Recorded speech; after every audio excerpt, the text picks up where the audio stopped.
Now, Albert Einstein had a quote. He said, imagination is everything. It's the preview to life's coming attractions.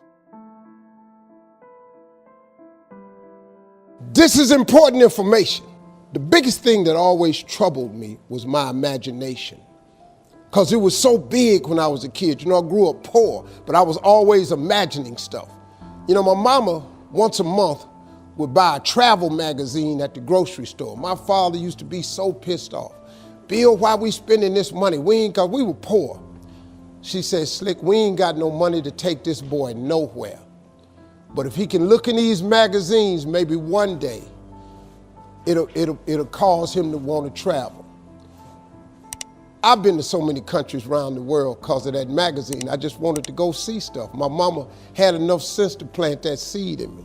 It's like at Christmas time, we used to get in the car and my daddy used to take us to the suburbs so we could see the lights.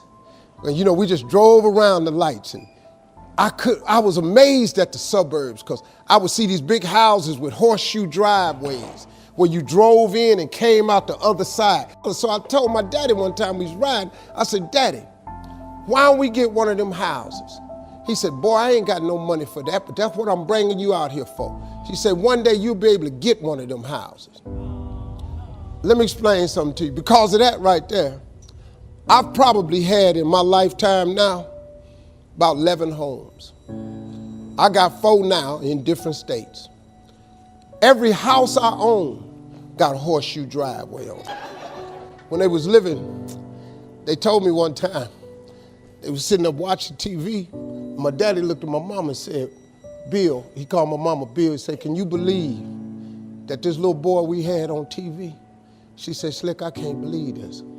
I used to send my daddy $5,000 a week. You know, when I first got on TV, I was making $55,000 a week, so I sent my mom and them $5,000 a week. When I got into Kings of Comedy, my father was still living. I showed my daddy one time how much money I made. He said, boy, it take me 4 years to make this kind of money.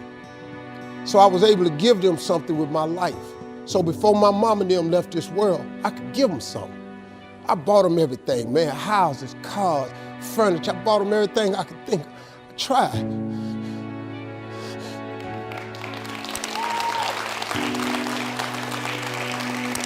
And you know what's crazy, man?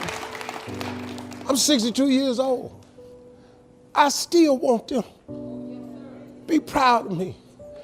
I'm still hoping that they in heaven watching me and they see me turn into somebody. That's all I ever wanted.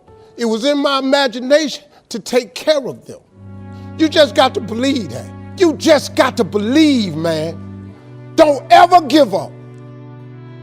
Faith is the substance of things hoped for and the evidence of things not seen. All faith is, really, the substance of it is just what you hope for. That's all faith is. It's just real hard hoping. You remember when you was little and you said, I hope I get a bike for Christmas? And you went out there one year and the bike was under the tree? You remember when you said you hope you graduate and you mess around and got a diploma? Then you remember when you said you hope you get a job and you mess around and you got a job? Huh? At one point in time, the older you get, this got to start clicking in.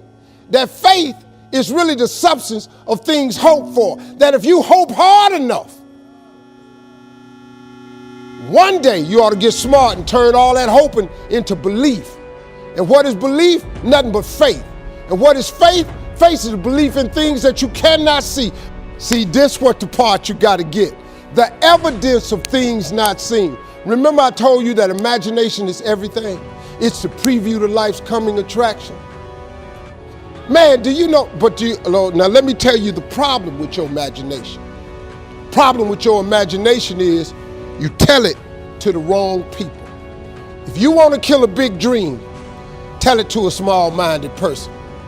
You went and you shared it with your family and friends. You know what they did? They shot it down. You know why they shot it down?